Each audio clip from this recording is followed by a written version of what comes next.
What's up, Shelf Addicts? Welcome back to the Shelf Addiction Podcast. Today on Book Chat, we are continuing our reread of the Mercy Thompson series. This episode, we are covering Book 10, Silence Fallen. Stay tuned.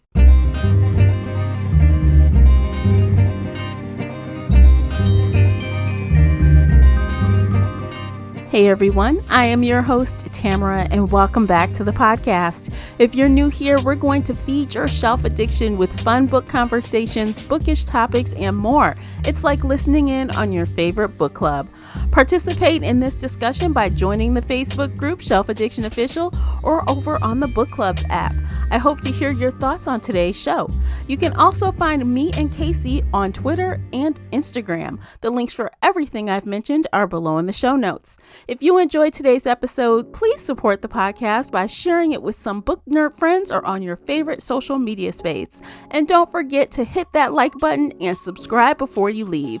That will really help me out, and I appreciate you for doing it. The uncut video version of this podcast is available right now over on Patreon.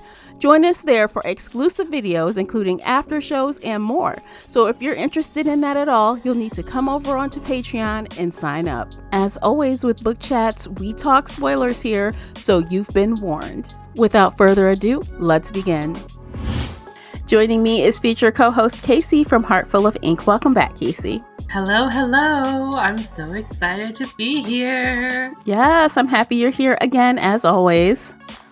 Today we are doing another installment of our reread of the Mercy Thompson series. And as we do, we are going to shell out the stats and the synopsis, and then we'll just get right to business. Today we are reviewing Silence Fallen by Patricia Briggs, 10th in series, published March 7th, 2017 by Ace and Penguin Audio. The paperback is 319 pages. The audiobook is 11 hours and 13 minutes. Narrated by Lorelei King and George Newbern. Casey, would you please read the synopsis? In the #1 New York Times best-selling Mercy Thompson novels, the coyote shapeshifter has found her voice in the werewolf pack. When Mercy's bond with the pack and her mate is broken, she'll learn what it truly means to be alone.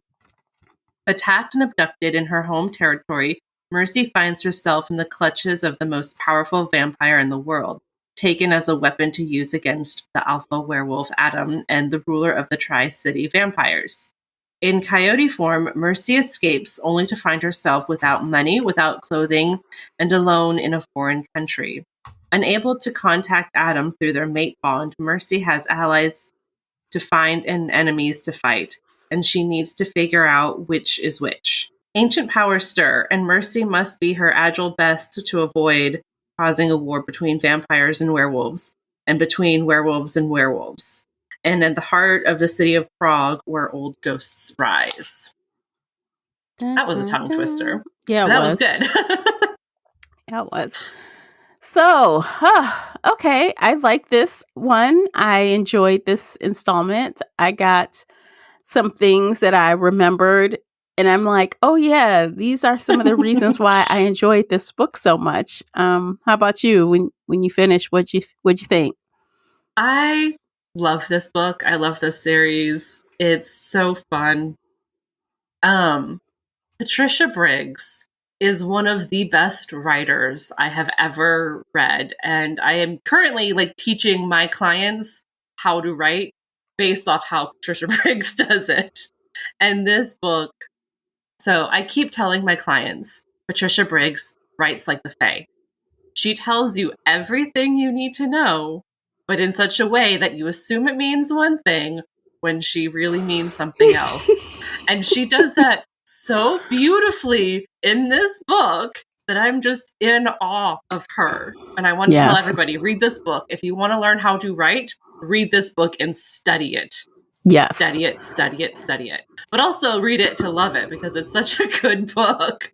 Yes, and if you haven't read it yet, I'm going to say just stop listening now and come back, because we're going to do full spoilers, and we're going to spoil the ending. So for you to experience it, you need not to know the ending. Yes. So if you have not read this, stop right now.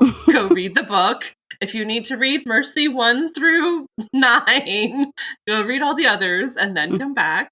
Yes, because I think the the twist that she did was so impeccable. And it's funny because knowing the ending, rereading this, I'm like, it's so obvious. It's so obvious when you know what's coming. And Yeah. that's why I say she writes like the Fae, because they tell you exactly what you want to hear. And you think every single step of the way that Matt Smith is just a submissive wolf. Yeah. But she's telling you over and over and over again. Mercy's like, oh, Bran, he just looks like a pizza boy, but nobody really knows who he is until he needs to be powerful. Yeah. He blends. He blends well. He blends well. He knows how to play submissive. He knows how to just be in the background, and several specific actions that Matt Smith takes. I'm like, oh my God, that's obviously Bran. Like, obviously. No, the very first time I read this, it did not occur to me that was Bran. Like, I took it at face value because that's what Patricia Briggs wants you to do. And, even when Adam got bit by the vampire and he's like pulling back his sleeve going, see, I'm not bit, even though there's 2 fang bites like right there. She's telling you Adam is affected by magic. He can't see what's right in front of him because of magic. Because he's not like Mercy. And of course, the instant Mercy sees Bran, she's half delirious, falling asleep, but she sees him and she goes, wait, is that Bran? Or am I delirious? He's like, wait a minute. And then Adam goes, no, that's Matt Smith. Why would Bran be here? Like, okay. She's like, Matt Smith's the doctor. And goes to sleep. I'm like, girl. Well, they know him, right? So obviously she would spot him, but like, just things he would say. And, thinking back, like you, the first time around, I did not know that was Bran. But now it's like he is really taking counsel by this Matt Smith. He is really listening to what Matt Smith tells him. And this is not someone in his pack. It's not. He's just a submissive wolf. And, we've seen a little submissive stuff. We've seen Zach and the other books try and like help do things around the pack and keep everybody calm. But here, Matt Smith is talking and Adam's like, yes, that's right. You should do this. Yes, you're being very smart. Yes, I like what you're saying. He's giving him intelligence, like an equal. Yes. And Matt Smith takes Adam out of the room and calms him down and gives him power to fight the vampire bite. Yep. And Adam's like, oh yeah, no, this is just what a submissive does. Like, I think he said like sometimes the author gave a plausible explanation for why that was possible, which, true, they are not in the same pack anymore. So the author wasn't lying to us. They're not in the same pack. They're not in the same pack. But it's not quite the whole truth, just like the Fae. It's not quite, it's the truth, but there's like layers to it. So I love that. I think that was the best part of the book. I really enjoyed that. I'm like, oh my God. And he's just around, chilling. He's just there. He's just the co-pilot. They needed a co-pilot, so they got a co-pilot. Like, what? Just grab some wolf, no one else knew how to fly this plane. No one else but him. Charles could have, but Bran forbade it because if Charles went, then shit would go sideways. But this Matt Smith is totally fine. Right. But everyone knows Charles. He's like, he's got this person. Yeah, he's the boogeyman. So it's like you send your enforcer, everyone knows who that is. There's no way you can be incognito or anything, and it just would blow up the whole plan. So he was absolutely right not to send Charles, I think. Absolutely, yes, because Charles, heads would have rolled. Charles would have killed some people because he kills some big bads in his books. So it would have turned out totally different. When Adam's like, dude, give me a reason why I'm sitting here and not just murdering this guy and leaving. Everyone kind of talks to him, between Marsilia and Steph, and they kind of explain. But I know Charles would have been like, I don't know why we're sitting here either. Let's just do it. Charles would be like, yeah, no, dead. Yeah. This is evil. Right. But when Matt Smith talks, Yeah. and the submissive werewolf tells him this is why you shouldn't do it, Adam listens and says, yes, you're the smartest one in the room. Yes. But of course, which he is, but there's the other werewolf pack in Prague, led by Libor. Is that how you pronounce his name? Yes, I think so. I think so. I said Sor. No, yes. Libor. He and Bran have been fighting for centuries. And as soon as he takes one look at Matt Smith, he goes, really? Smith? Like, I've known you for a long time. Matt Smith just looks down at his feet. He's like, yeah, I know. Which, a submissive wolf would do. Yes. But it was interesting also at the end, we discovered, we found out in this book that Libor and Bran had a long-standing problem with each other. And it was kind of interesting that he sent her there kind of for protection through Charles, right? Because they had this long-standing problem. And we find out what happens at the end. It's like, well, Bran, you kidnapped his son. Who is a true submissive. Yes, and who happens to be Zach. Yes, who is now of all people. Adam and Mercy's pack. Yes, and I know that Zach has an issue with Bran, but we don't know that yet. Yeah. That hasn't been disclosed. But just the thought, Bran you stole this man's child. Him. So he did say that. He's like, well, I kind of kidnapped him. In the way only Bran can.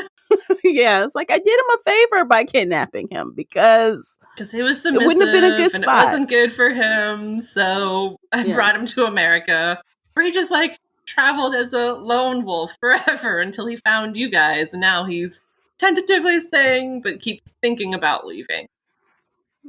Yeah, it's that quote unquote guest that keeps saying, "Oh, I'm leaving next week. Okay, 2 weeks. Okay, maybe a month. Okay," he keeps delaying his departure, and everyone just hopes he'll kind of forget that he was going to leave anyway. Exactly. They want him there forever. They want him there forever. They want Aiden there forever. It's really cute. This whole little fun family. Family. Yeah, exactly. So yeah, I love that. What else? Oh, you know what? Again, what was that werewolf's name that the woman that was basically what's his face's prisoner, Bonorata's prisoner, or Jacob as he prefers to be called, Lenka. Lenka, that was insane. Okay, y'all, let's talk about that scene. So after they all come, they have to go meet Jacob in his office. Do you want to talk? You want to go back further? I was gonna say there was a scene that made you laugh out loud. Oh, okay. Do you know what it was? I read it shortly after we went live on Tuesday. I was 2 pages away, so I kept reading. So he steals Mercy. She's prisoner, and he sends a werewolf to kind of stalk around and watch that she doesn't leave, even though he left the door wide open. He left the door open, and she's like, should I go? Should I stay? I don't, anyway, she runs out. She's running in coyote form, I should say. Well, not at first. At first she's in human, then she jumps the wall, then she turns into a coyote, then she runs and runs and keeps running while this werewolf follows. Yes, and the werewolf is on her ass, literally. She sees this street. She makes a sharp right or left. Right at that point. Yes. And then the werewolf is right on her and gets smack hit by a bus. I'm like, oh my God, the werewolf got hit by a bus. It was the funniest thing to me. That should have been our other indicator about the biggest plot twist, the second plot twist at the end of the book. Mercy's father, quote unquote, father, Coyote or Coyote, Mm-hmm. he kind of helped nudge this whole thing along, getting Mercy to prom. He did. He needed her to take care of some business that her brother didn't take care of 100 years ago. So, and, Mercy even says, my superpower is chaos. And, Coyote is nothing but chaos. Facts. And as soon as because I had forgotten that little plot twist at the end too. Like, it's so tiny, I forgot about it. But as soon as I saw that, I was like, I should have known. As soon as the bus hit the werewolf, who would ever do that? Yeah. Who would, Coyote's driving the bus, probably. Yeah, if Mercy turned around and looked, he would have waved out of the window. Hey. Because he did kind of guide her to the bus that she got on, because he wanted her to end up in a specific place, because he had a task that her brother didn't take care of. So yeah, no, he was, in the background also nudging things along. But as soon as that bus hit, as soon as I realized that Kaidi was part of it, I was like, that bus. Oh, man. The bus. I should have known. I cracked up laughing. It was like comedy gold. Comedy gold. That damn bus. I could just visualize the whole thing. It was hilarious to me. It is. It was absolutely hilarious. But it did not kill the werewolf, Lenka. She survived. No. She made it back home to Jacob, the evil vampire, lover, controller, abuser. He's psycho. Yeah. There's so many titles for him. Yeah, so so the thing about him and her is that he drinks her blood. He's addicted to it. Yeah, like it's a drug. And I'm like, ew. And she has been stuck under his control for centuries. And so she is broken. Yeah. She is not wolf. She is not human. She is just a shell of a thing. Other. Like, to the point where, when Adam sees her and his wolf instantly says, oh, no. No. Kill it dead. You got to kill this thing. That is right? not a wolf. That is not a person. It is a thing that needs to die. Yes. And of course, Adam can't just jump and kill her. But lucky him that, when Honey comes in, Bonarada, I keep calling him that, but I guess Jacob, he has so many names, but he prefers Jacob. He kind of is looking at her like, oh, and he's talking to her. And of course, when say the other wolf's name again, Lenka, when she comes in, gives him the papers, she notices what's happening and she goes, he's mine, mine. Okay. And then of course they have this little moment and Adam is looking, everyone's looking, and then old girl pulls out a knife and goes, and she tries to cut her. And then next thing you know, there's a tussle. It's a fight. I'm like, oh my God. Because it's her right to defend herself. That woman attacked Honey unprovoked. Yep. And so now they can fight it out. And so, of course, Adam is telling her, you need to kill her. That your friend is not there. Kill it. Because she knows her. And of course. And during this moment, Adam kept noticing Matt Smith in the corner. Matt Smith, yes. And he's nodding He's nodding. He's, giving his approval of yes, kill this wolf. It's not a real thing anymore. And he growls at it. Thing. Looking at Matt Smith to know what to do. And Adam's head is just Matt Smith is, giving his approval because he's a submissive and he's listening to me. And it's really my idea all along. But he looked to Matt Smith no, you would not look at your submissive in this moment. No, you don't need a cosign from a submissive wolf. Not at all. So anyway, Bran and him agree. And then Honey, she doesn't want to kill her. She's trying to see if there's another way. She's having the witch come look while she's holding her down because there's something on her, I think it was a necklace. It was something. A bespelled necklace to make her more submissive. And Lizavetta's nah, sorry, it's not going to do It's it. weakening anyway. It's so, Like, yeah. So she kills Mhm. her. She kills her. It's like, damn, got to kill your friend, your old school which friend. was Like, sad, dang. but also really empowering for Honey.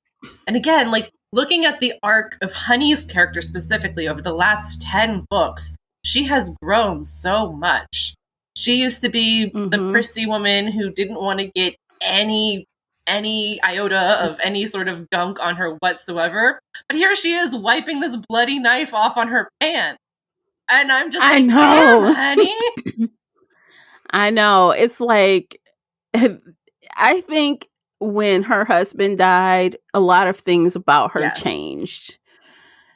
I think So she she truly does, loved yeah. Peter, but she made Mm-hmm. herself smaller for Peter. She made herself be the Yeah. pretty wife. She made herself be the pretty woman. She made herself be content with being at the bottom of the pack. And again, like in this Mm-hmm. book, when Adam says, honey, you're coming with me as like my number two, Honey's surprised. She's like, it's not just Mercy who's just like messing things up. You actually see me as somebody powerful. And Adam's like, oh, hell Yeah. yeah, you do kick butt. And she does. And so, yes, seeing her glow up essentially Yeah. from the woman who refused to set foot in Mercy's garage. She sat out in her car for Look, hours. when she was on guard duty, she came in there with a white suit on. Girl, you doing the most, the absolute most. But now she is like one of Mercy's biggest supporters. Mm-hmm. She defends her Mm-hmm. constantly. She kills Yeah. other werewolves now and wipes blood off on her pants. Like, if that's not the biggest character change, I don't know who else has changed more. Like, I love Oh, Honey. nobody. I think she's grown leaps and Mm-hmm. bounds since the first book. Or we didn't even know her in the first book, I don't think. When did she appear? I think it was Book book 2? 2. Yeah. But yeah, I love Honey. She's my Yes. favorite. She's my favorite of the pack Mm-hmm. Oh, anyway. yeah. Behind Warren. Warren is like my ultimate Of favorite, course. but Honey is a Everybody close loves second. Warren and Yeah. Kyle. Like, they're the perfect couple ever. But Honey, yes. We stan a queen. Mm-hmm. We stan a queen. Yes, we do. She's so great. And it's like, it's so interesting though, in that scene where she kills her. And then to kind of see that, whoa, Peter was with that woman. Mm-hmm. And, Peter got around town, Peter man. liked strong women. As Adam says, Peter liked strong women. Mm-hmm. He likes alpha women for sure. And that was his thing.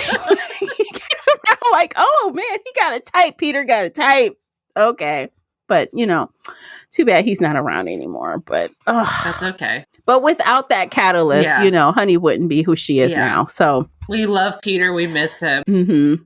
Yeah, I can't wait to see what's next for her because, even, after Jacob was all giving her the eye and, she left, changed her clothes. And when they went to move on to the next step of everything, she puts on like this big fat, sweatshirt that smells like Matt Smith. Yeah. Not her right. Alpha Adam, but Matt Smith. But Matt Smith. Mm-hmm.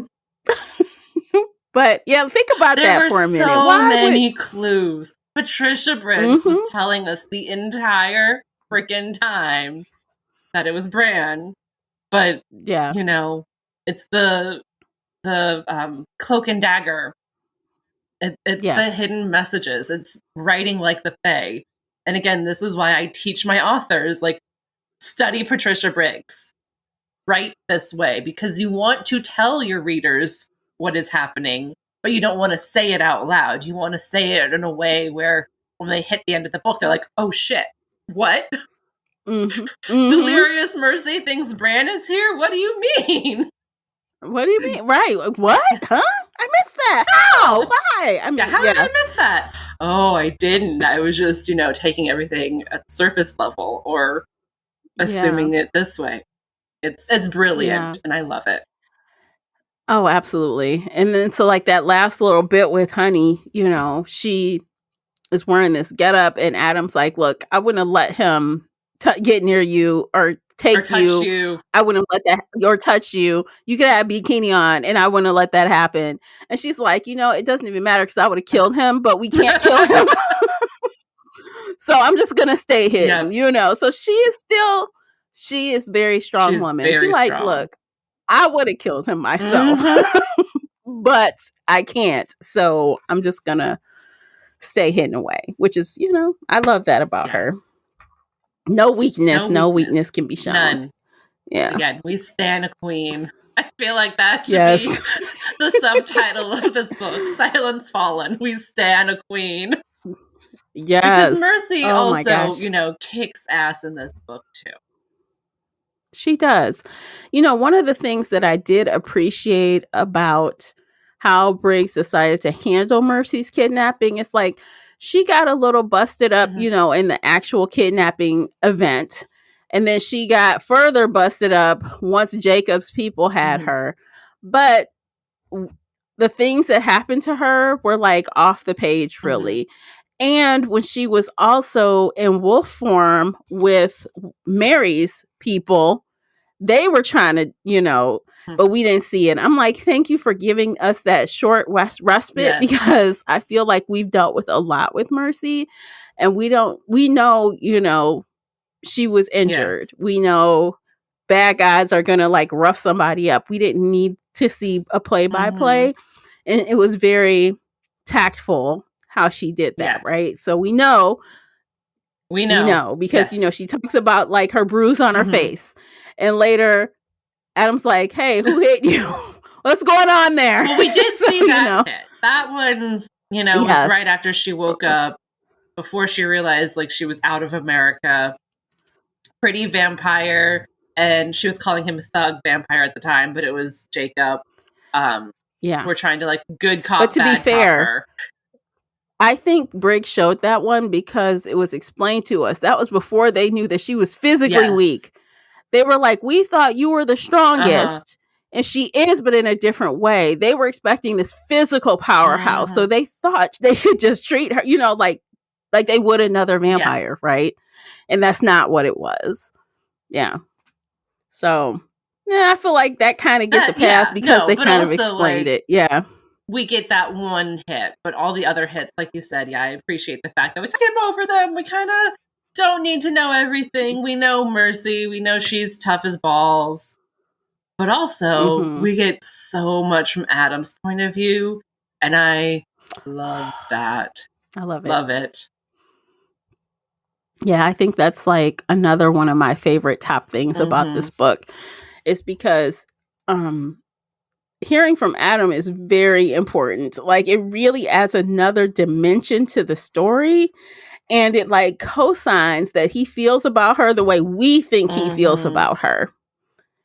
Yes. So, because Adam, chef's kiss.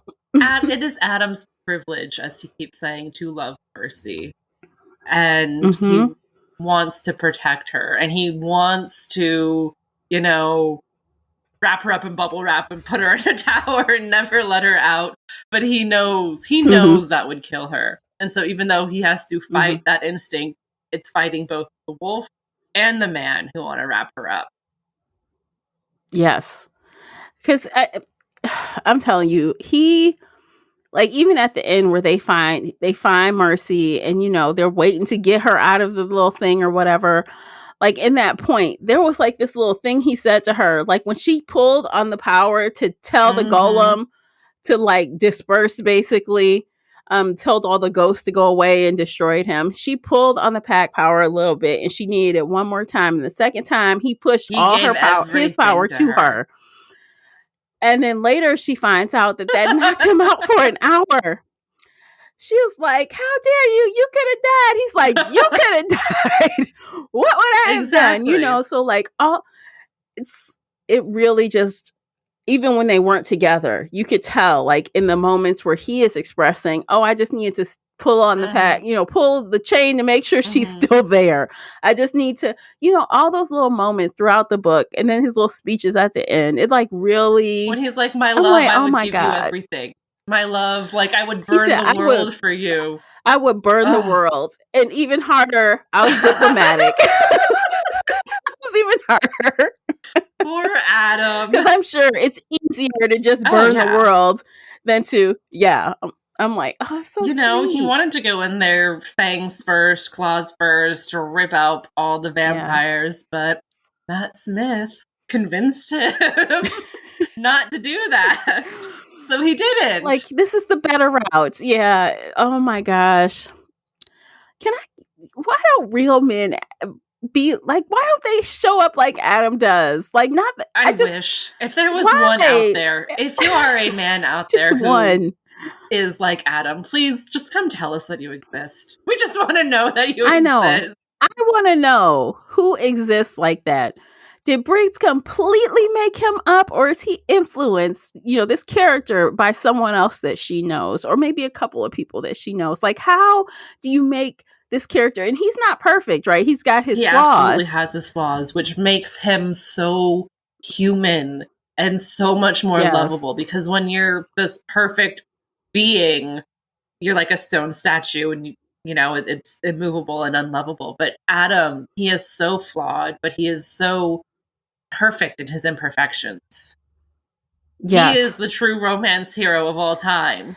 He is. And it's not about candles and flying you across the world. It's not all these elaborate, crazy, love bombing you with like presents. And it's not that crap you see in some typical romances, but it's different. No, he loves her for her. Great. He supports her for her. Yeah. He knows that even though he wants to protect her, like, it is his privilege that he gets to love her. And in the last book, he said, it is my privilege that I get to feed her and house her and offer her all of this protection. It is my privilege. Yeah, because she doesn't need it. She can do it all for herself. But it is his privilege that he gets to provide for her. That is such a nice thing to say. It is the most romantic no man says thing that. to No say. man said... oh my God. Okay, if you guys know a man that thinks this way, comment, let us know. Because I don't know not one man that would say something like that out their mouth. Not one. Of my whole family and everybody, I can't think of one man that would say that to their significant other. No man, no woman, not anybody.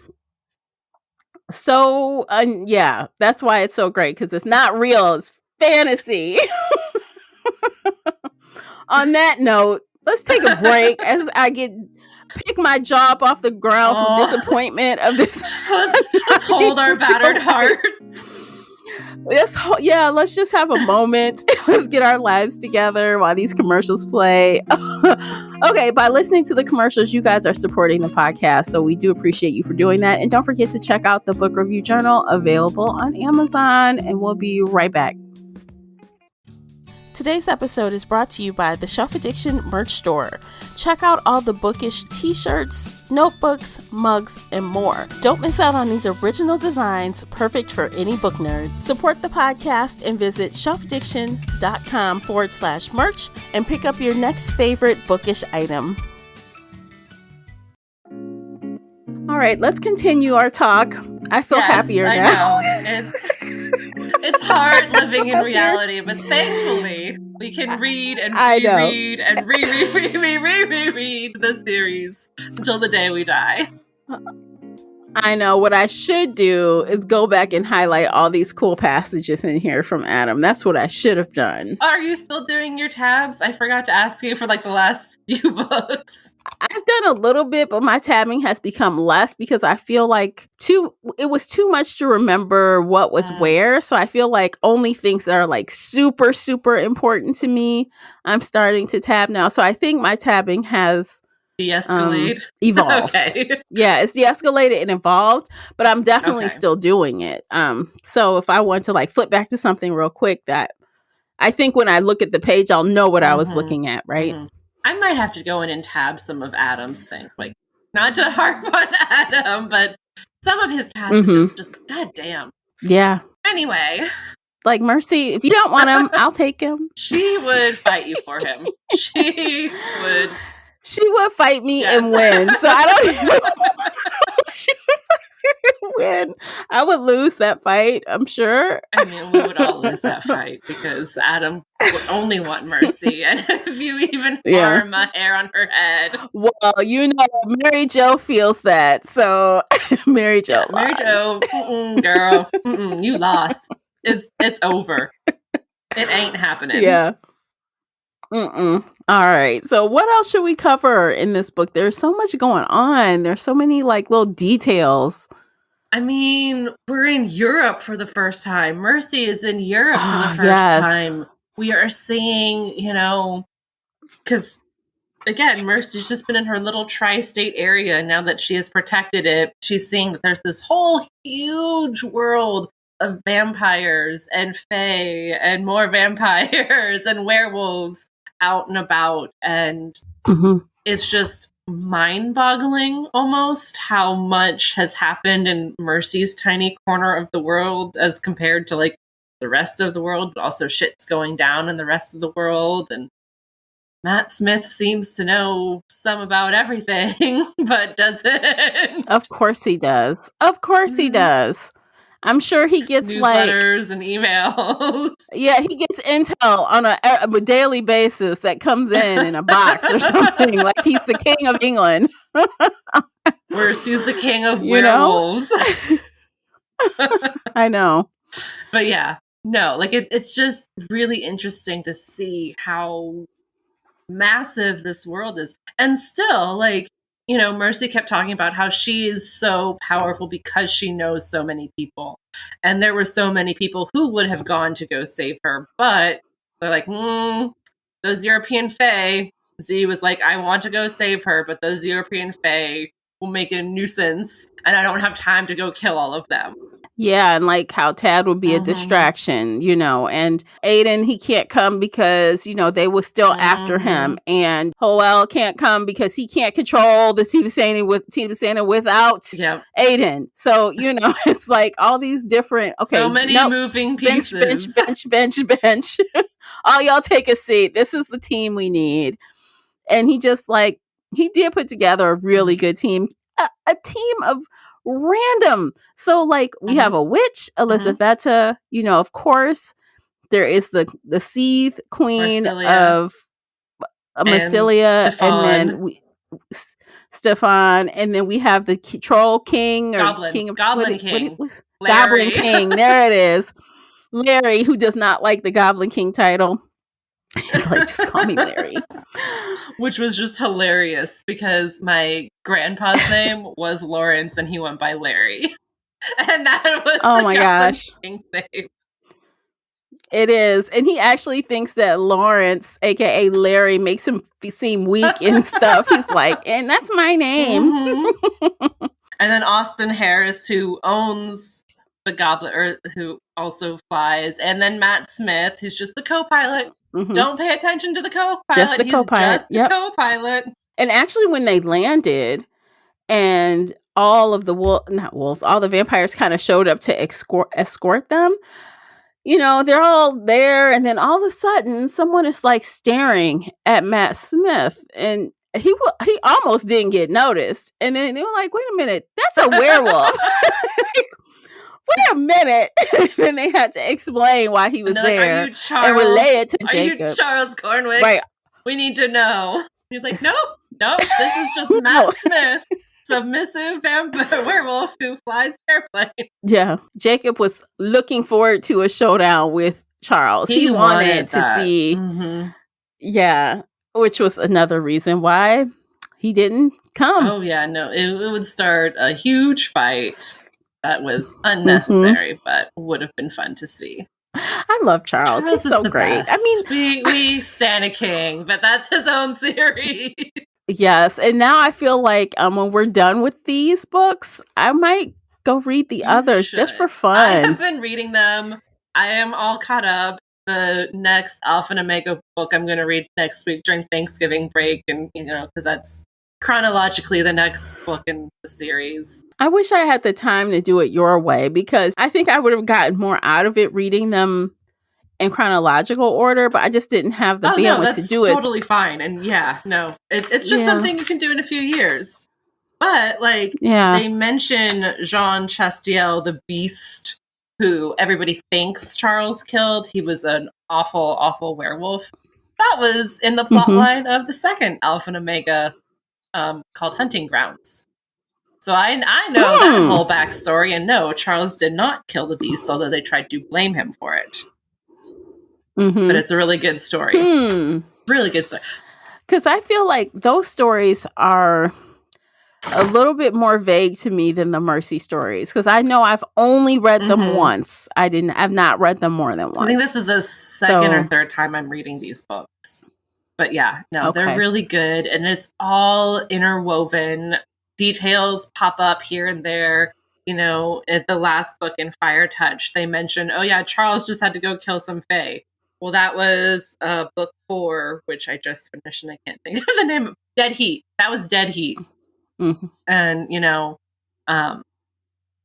Patricia Briggs is such an amazing world-building crafter, and every little tiny detail matters. And she will say something that just, you know, seems like a throwaway sentence, but no, she has a whole ass story for it. It's wild. It's really wild how, like, these books are intertwined.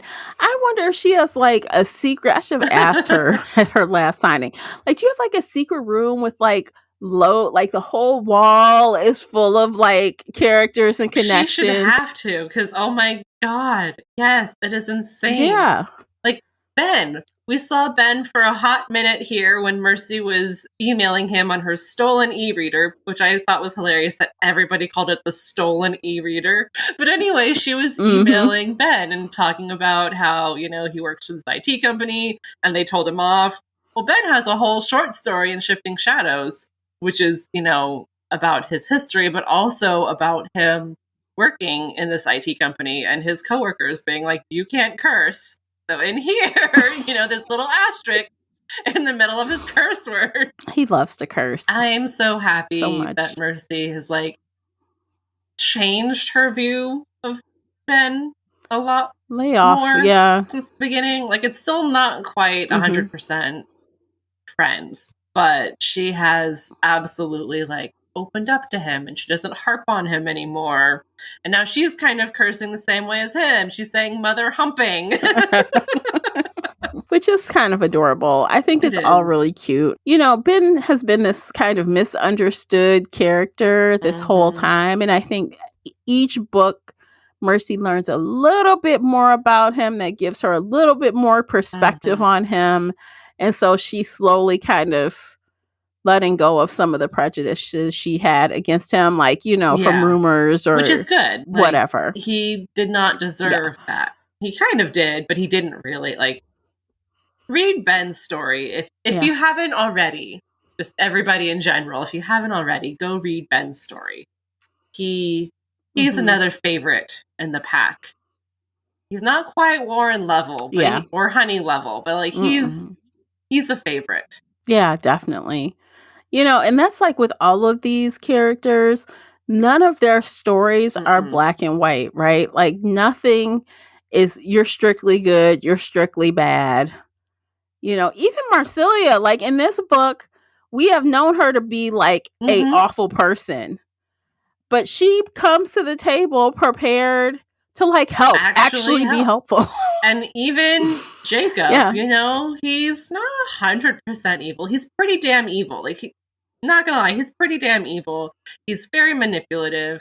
He had, like, 10 different plots going on at the same time, and they all turned out in his favor, so he's happy. And as soon as that ends, he's like, yeah, let me go with you. Let me help you find your mate. Like, it's fine. I'm fine. We're all good. We're all friends here. Yeah. Oh, yeah, let me get on the plane with you guys and just hang out with Stefan and her for a while. Like, what? Okay. Just why not? We're all on the same team now? We're the same team now. Got it. Okay. For now. For now.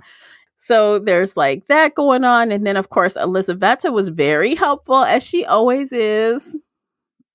But I felt a little something in this book about her. A little tingle, a little foreshadowing. There's some foreshadowing happening, but mum's the word. We won't spoil anything till that book. We won't, but there is some obvious foreshadowing. You know, you don't know what you don't know. But she's got like a lot of skills. Like we knew she had like a lot of abilities, but like she had a spell to kind of help Adam to communicate with Mercy. Who would have thought? She said she had You a know? whole big ass book on how to magic werewolves that had been passed down through generations through her family. Yes. And if that's not Take note of that. a scary thought, we'll just leave it right there. I mean, because like she can make all kinds of things too, even for the vampires. Like, you know, she's telling Jacob, you know, oh, for a price, I can help you with your little addiction. Oh, I can make a couple of these little sachets for you to like do what, you know, different, like you want to hang around and be awake during the day. Maybe I can help with that for a price. And she's going to charge him a whole lot of money, which is good because he's a very rich, very old vampire, and you know he should pay out the nose for this. Yes. And Adam's like, oh, you know, basically, or maybe it was Mercy's who said, you know, she's going to stay there for a while, make a shit ton of money, and he's going to try to steal her away. But we know she's not going nowhere. She loves Adam. She does love Adam. She hates Mercy already. We've seen already. She be shit talking Mercy. Like, okay, girl. She never liked Mercy. Even back in book 1, when Mercy would ask for help, it was always She like, no. That's a future discussion that we'll, you know, put the lid on today. Yeah. I think like another reason why I really enjoyed this book is because originally we were doing this round robin, like, oh, it's a werewolf problem, it's a vampire problem, it's a fae problem.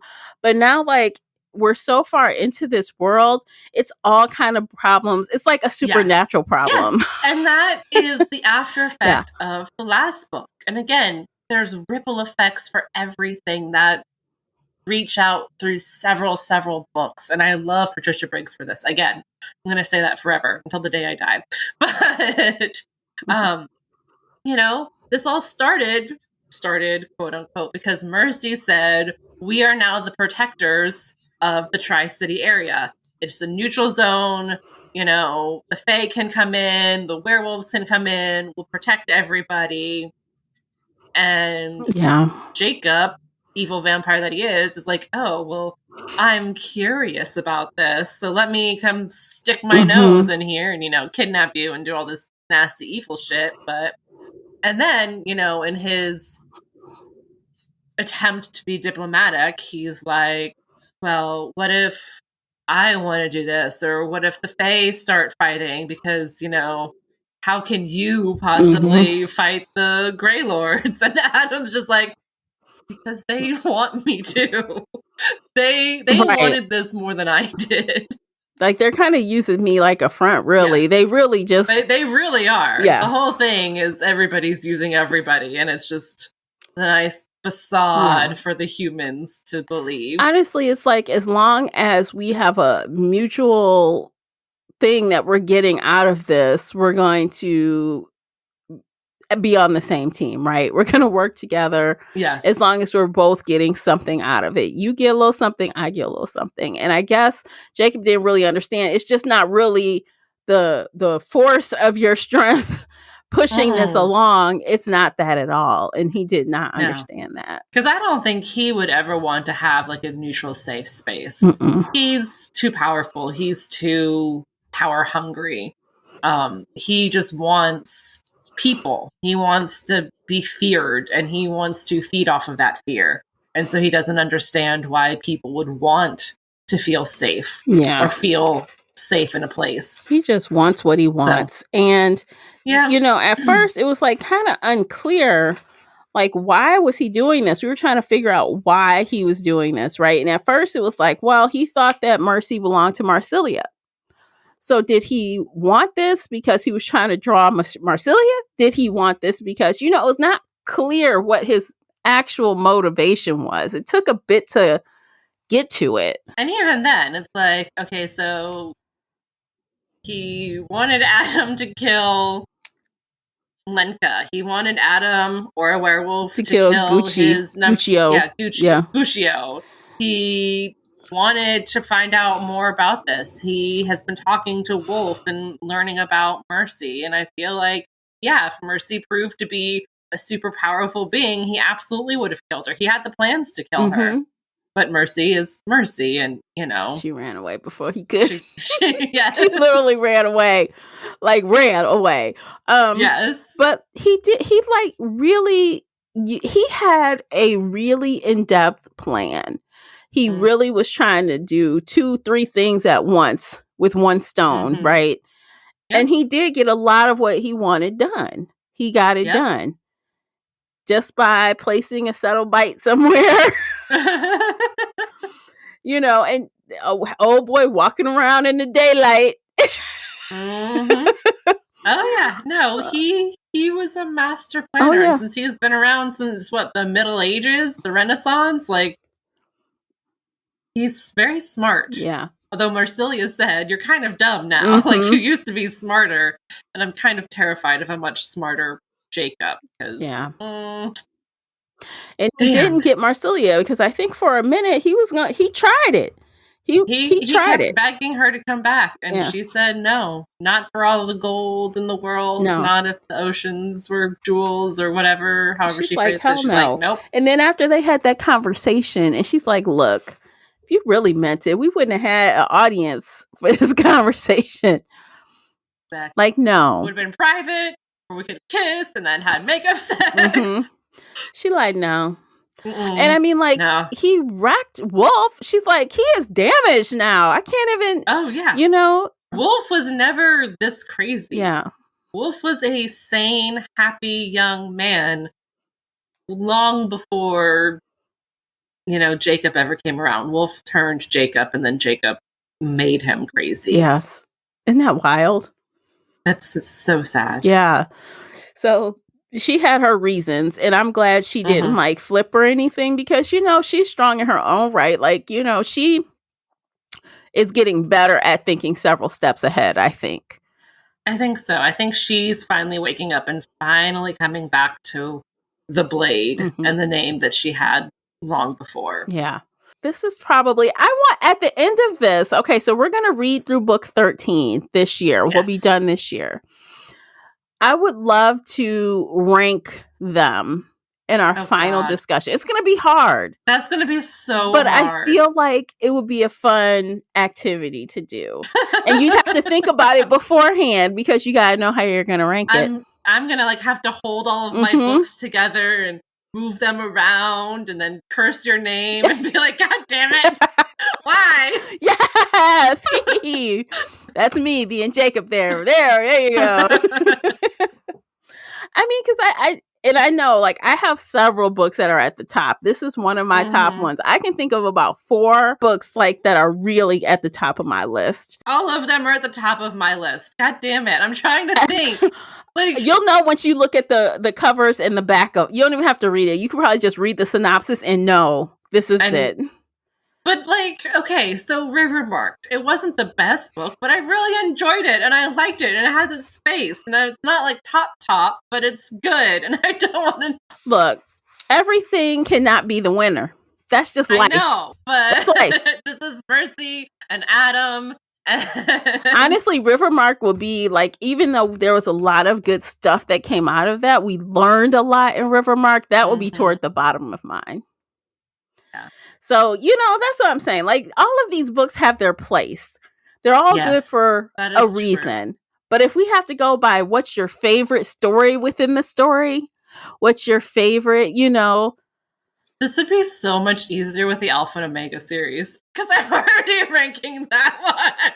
I'm Hunting Ground, Cry Wolf, Fair Game, maybe Up and Down one. There's a lot less books. Yeah, there's a lot less. Yeah. But love Anna and Charles, but no. Anna and Charles are great, but they're not Mercy and Adam. They're not. No. Because, I will pick these books up again and again, and I have not had the inkling until now to pick back up Charles and Anna's books. I mean, you learn a lot more about Bran in those books. and I've said this before, and I feel like this book particularly confirmed it. I feel like Bran loves Mercy as a daughter more than he loves Charles and Samuel. That's not to say he doesn't love his sons. Yes. But he has a connection to her. And he even said that at the end of this book, like, from the moment I held you, you were mine, even though I could not take care of you. My living environment was too dangerous. Leo would have murdered Mercy. And then, of course, Mercy says, well, she almost did anyway. So there's he's like, look, I can't. I did what I could do, okay? But he's like basically telling her, and he does literally say, I love you to her. Yeah. And she's like, I know. And Adam's like, come on now. She's like, I love you too. He's like, come on. Don't leave him like that. Like, oh, see? Yes. No, I feel like he loves her as much, if not more, than his sons. Like, yes, he turned into Beowulf for Samuel, but, you know. I just think it's the daughter syndrome. You know, like, if you have a house full of boys, I think the dad is going to dote on the daughter. Like, you know, the little princess, my little girl, you know, she's special. She's... Even though she tortured him. Yes. And we heard about the peanut butter scene again. We heard about the Easter Bunny, but we still don't know what that is yet. Yes.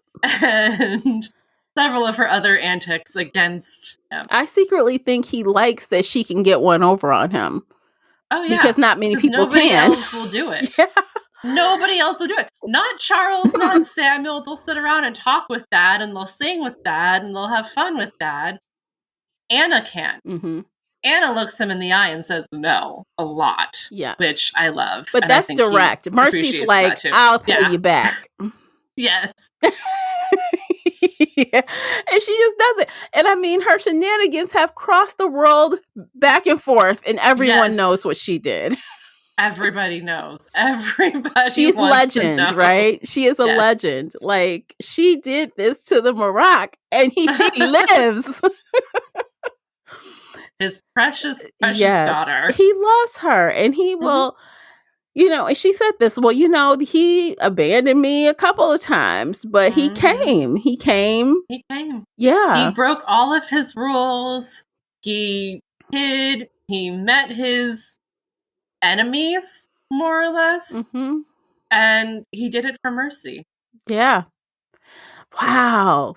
Yeah, because if Mercy wasn't involved, he would have been like, Adam, you got to figure this stuff out. It's not my situation. You figure it out. But if Honey had been kidnapped, Adam would be right there trying to save her, but Matt Smith would not be the co-pilot. He's like, nope, that's your business. In my business, they don't meet. But when it comes to Mercy, they do. Yes. So. Absolutely, yes. So good. So good. All right. I can just keep yapping, but it's time to go. It's time to go. So it's been a really fun conversation. I think we're done. Yeah? I think we're done. Like you just said, we could keep yapping forever and find more things to say, but we'll leave it here. Yes. All right, you guys, thanks so much for tuning in today. If you are still listening, please be sure to hit the like and subscribe button before you go so that you don't miss more of these episodes. We still have more books to come, so you don't want to miss out. And of course, don't forget to join us over on Shelf Addiction Official on Facebook or in the Book Club's app. And you can talk about these books and other books with us there, and we'll catch you in the next one.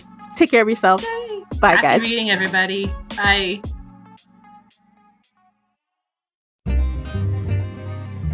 If you enjoyed today's episode and would like to show your support, there are a few things you can do. Head on over to Apple Podcasts and leave a positive 5-star review, or like this episode on your favorite podcast player. It seems so simple, but it really helps me out. You can share this podcast with other book nerd friends or on your favorite social media space.